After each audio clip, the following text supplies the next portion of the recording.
Assalamualaikum warahmatullahi wabarakatuh.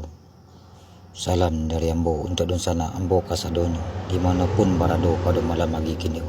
Mudah-mudahan kita kasadonyo ko selalu dalam lindungan Allah Subhanahu Wa Taala. Amin ya rabbal alamin. Dan selalu terjaga kita dari tarikatnya Allah dan kuat kita berkeripat dengan Allah. Insya Allah mudah-mudahan akan selalu ada jalan untuk kita kasadonyo.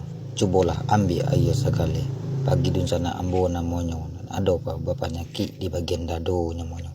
Contohnya penyakit parangan namanya. Cubalah ambil air segale di pandangan gale tadinya. Carilah di bagian kaikua gale tu. Kalau tampak ikua gale tu, cubalah baca surat Al-Fatihah. Bismillahirrahmanirrahim. Alhamdulillahirabbil alamin. Arrahmanirrahim.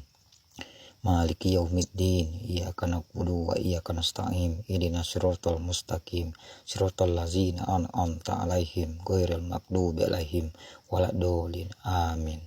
Bacalah surat Al-Fatihah kalau dapatnya 7 boleh kali banyaknya. Bacalah surat ayat kursi kalau dapatnya sebanyak 7 kali.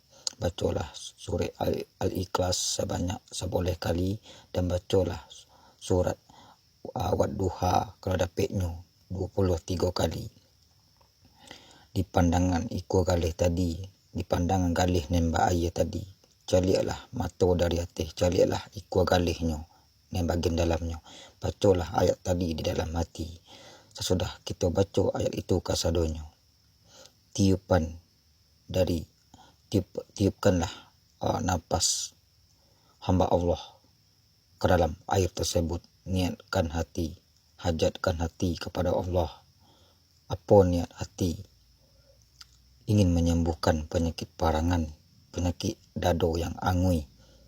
Dengan apa? Iyo dengan perantara ayat-ayat Allah dan Allah ambo bacakan tadinya.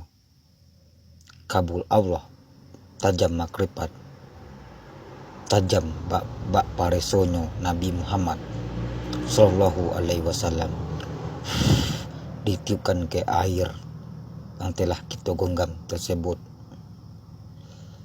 Padian sabonta kuncang air tersebut lalu minum. Sebelum meminum baca bismillah dan sabui Allahu Akbar 7 kali. Habiskan air tersebut. Mudah-mudahan apa yang sana hajatkan dikabulkan oleh nan satu. Amin ya rabbal alamin. Assalamualaikum warahmatullahi wabarakatuh.